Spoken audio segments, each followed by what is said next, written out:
شهدت ليلة لا تنسى ملعب الملك فهد في العاصمة السعودية الرياض حدثاً رياضياً تاريخياً، حينما تم تقديم الصفقات العالمية الجديدة لنادي الهلال السعودي. بعد تعاقده مع الحارس المغربي البارع ياسين بونو والساحر البرازيلي نيمار، تحول الملعب إلى ساحة للاحتفال والإثارة.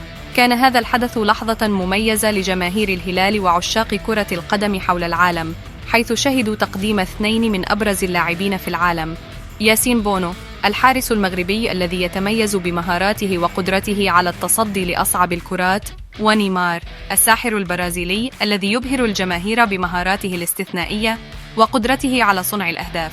كانت الليلة مزيجاً مثالياً بين الرياضة والترفيه، حيث تمتزج العروض الترفيهية الرائعة مع حماس الجماهير وتوقعاتها للموسم المقبل.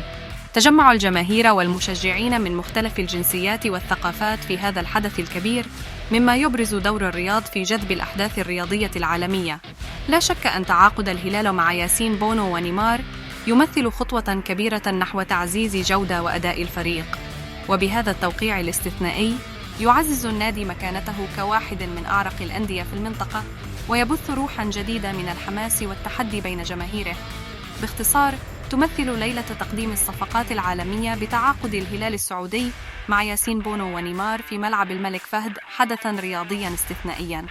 هذا الحدث ليس مجرد تقديم لاعبين، بل هو تأكيد على دور الرياض كمركز رياضي عالمي يستضيف أهم الأحداث والصفقات في عالم كرة القدم.